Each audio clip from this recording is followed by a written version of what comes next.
পার্বত্য জেলা বান্দরবানে হয়ে গেল হিল ম্যারাথন দৌড় প্রতিযোগিতা। দেশি বিদেশি ৩ শতাধিক দৌড়বিদ এই ম্যারাথনে অংশ নেন। এমন আয়োজনে অংশ নিতে পেরে উচ্ছ্বসিত দৌড়বিদরা। হোসাইন সম্রাটের তথ্য এবং ছবিতে ডেস্ক রিপোর্ট। পার্বত্য জেলা বান্দরবানে আয়োজন করা হলো হিল ম্যারাথন প্রতিযোগিতা। শনিবার ভোর ৫টায় স্থানীয় রাজার মাঠ থেকে দৌড় প্রতিযোগিতা শুরু হয়।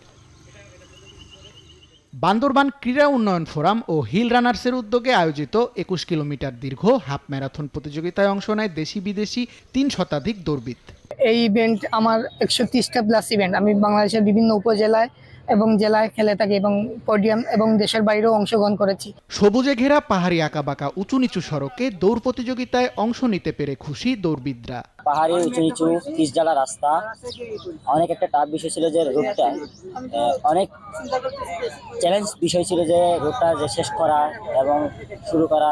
আমি এত কয়েকদিন মধ্যে আমি প্র্যাকটিস করে আমি এত ভালো পারফরমেন্স করতে পারবো আমি ভাবতে পারিনি। এর আগে কোনো এরকম পাহাড়ে হিল ম্যারাথন করিনি, এই ফার্স্ট। তরুণ সমাজকে খেলাধুলায় উদ্বুদ্ধ করতে ও স্বাস্থ্য সুরক্ষায় সচেতন করার লক্ষ্যে প্রতি বছর এমন আয়োজন অব্যাহত রাখার কথা জানিয়েছে আয়োজকরা। বান্দরবান ক্রীড়া উন্নয়ন ফোরাম এবং হিল রানার্সের যৌথ উদ্যোগে বান্দরবান হিল রানার ২০২৫ আমরা অনুষ্ঠিত করতে যাচ্ছি এবং এটা হচ্ছে তরুণ প্রজন্মকে ক্রীড়া ক্ষেত্রে উদ্বুদ্ধ করার এবং যে আমাদের দৈনন্দিন জীবনে স্বাস্থ্য মানে সুরক্ষার জন্য আমরা একটা উদ্যোগ নিয়েছি এবং আগামীতেও আমরা এটা অব্যাহত রাখবো।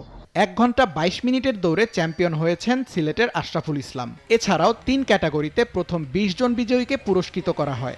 এর আগে ২০২৪ সালে অনুষ্ঠিত ভার্টিক্যাল রিমার্স আল্ট্রা ম্যারাথন প্রতিযোগিতায় অংশ নিয়েছিল ৪ শতাধিক প্রতিযোগী। তানভীর শান্ত, নিউজ 24।